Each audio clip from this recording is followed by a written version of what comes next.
الحمد لله نحمده ونستعينه ونستغفره ونؤمن به ونتوكل عليه ونعوذ بالله من شرور أنفسنا ومن سيئات أعمالنا من يهده الله فلا مضل له ومن يضلل فلا هادي له ونشهد أن لا إله إلا الله وحده لا شريك له ونشهد أن سيدنا ومولانا محمدا عبده ورسوله أما بعد فأعوذ بالله من الشيطان الرجيم بسم الله الرحمن الرحيم ادع إلى سبيل ربك بالحكمة والموعظة الحسنة وجادلهم بالتي هي أحسن اللهم صل على محمد وعلى آل محمد كما صليت على إبراهيم وعلى آل إبراهيم إنك حميد مجيد اللهم بارك على محمد وعلى آل محمد كما باركت على إبراهيم وعلى آل إبراهيم إنك حميد مجيد.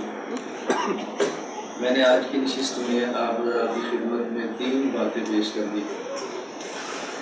میری عادت یہ ہے کہ میں بیان سے قبل اپنے بیان کا خلاصہ پیش کرتا ہوں اور بیان کے بعد پھر بیان کا خلاصہ پیش کرتا ہوں تاکہ آپ کے ذہن میں رہے کہ میں نے بات کیا کی.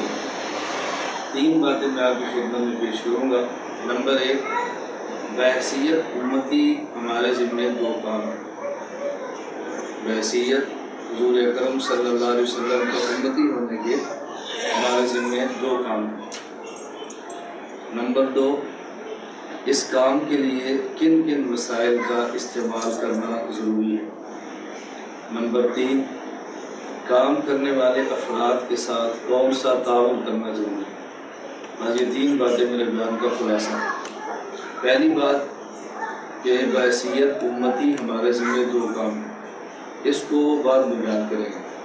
میں تیسری بات کا تذکرہ پہلے کرتا ہوں تاکہ بعض حضرات کے ذہن میں خدشات شبہات ہوتے ہیں وہ صاف ہو جائیں تو میری بات سننی بہت آسان ہوتی ہے، ورنہ آخر دم تک دل میں بعض خدشات رہتے ہیں تو آدمی کو بات پر شرح صدر نہیں ہوتا، سننے کا مزہ نہیں آتا. آخری اور تیسری بات کیا تھی کہ ہمیں اپنے کام کے لیے کن وسائل کا استعمال کرنا ضروری ہے.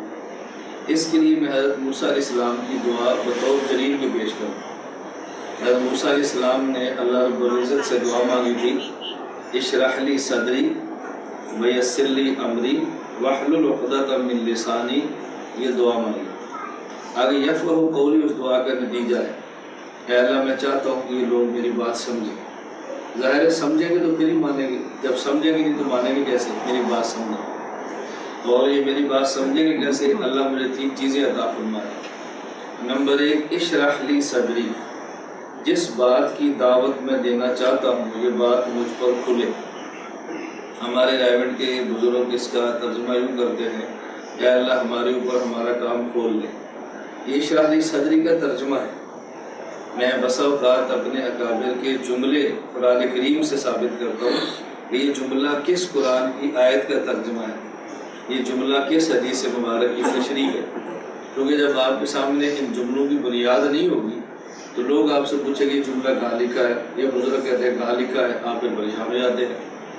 ہم اتنی بات کہہ کر اپنے آپ کو مطمئن کر سکتے ہیں لیکن اپنے مخالف کو مطمئن نہیں کر سکتے. ہمارے بزرگ بھی فرماتے ہیں ہمارا مخالف تو ہمارے بزرگوں کو ہی گمراہ سمجھتا ہے، تو ہمارے بزرگوں کی بات کو دلیل کیسے سمجھے گا.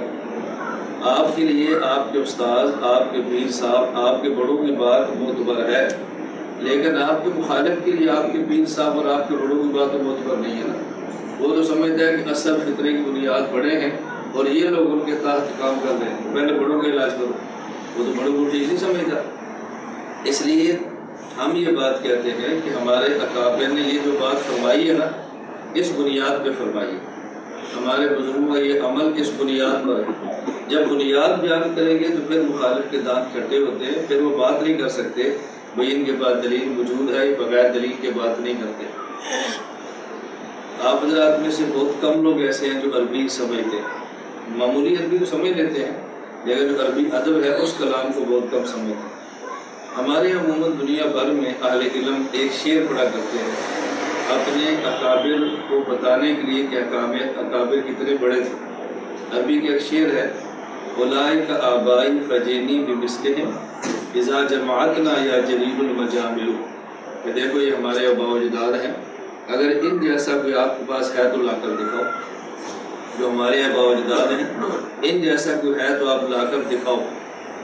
میں اس کی بجائے ایک دوسرا شعر پڑھا کرتا ہوں اپنے علمی حلقے میں، کہ وہ شعر بھی ٹھیک ہے لیکن ہم یہ پڑھتے ہیں لیس الفتیٰ من یقول کان ابی الفتیٰ من یقول انا ذا، پہلوان وہ نہیں جو یہ کہ ایک میرا باپ بہت بڑا پہلوان تھا، پہلوان وہ ہے جو کہتا ہے کہ میں پہلوان ہوں، مجھ سے بن آزمائی کرو۔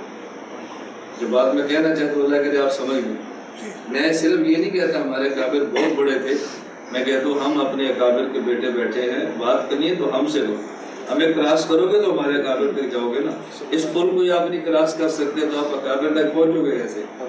اس لیے آپ ہمارے اکابر کے خلاف بات کرنے کی وجہ ہم سے بات کر لو تاکہ تمہیں اپنے علم کی سطح کا اندازہ ہو جائے کہ آپ کتنے علم میں رہتے ہیں۔ مینڈک کنویں میں رہتا ہے تو وہ سمجھتا ہے کہ جو میں ہوں دنیا میں کسی کی سلطنت ہی نہیں ہے، لیکن جب اس کو کنویں سے نکال کے دریا میں پھینکو نا اور کو پھر سمجھ آتی ہے کہ پانی کسے کہتے ہیں۔ خیر میں عرض کر رہا تھا کہ موسیٰ علیہ السلام نے دعا مانگی اشرح لی صدری، اے اللہ مجھ پر میرا کام کھول دے، جو دعوت میں دینا چاہتا ہوں شرح صدر فرما۔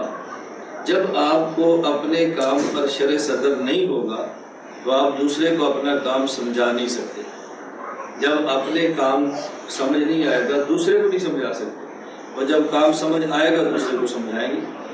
جب ہم ہی اپنے کام پر مطمئن نہیں ہیں کسی اور کو مطمئن کیسے کریں گے؟ اب اس لیے الحمدللہ تعالیٰ میں پاکستان اور بیرون ملک دنیا بھر میں جاتے ہیں، ہمیں کبھی بھی ٹینشن نہیں ہوتی کہ ہم سے کوئی پوچھے گا تو کیا ہوگا۔ ہم کہتے ہیں ابھی ہم سے کوئی پوچھے، یعنی ہم کہتے ہیں کہ ہم سے کوئی پوچھے، اور جب اپنے عنوان پہ شرح صدر نہیں ہوگا تو بندہ ڈرتا ہے کہ مجھ سے کوئی پوچھ نہ لے میں جواب کیا دوں۔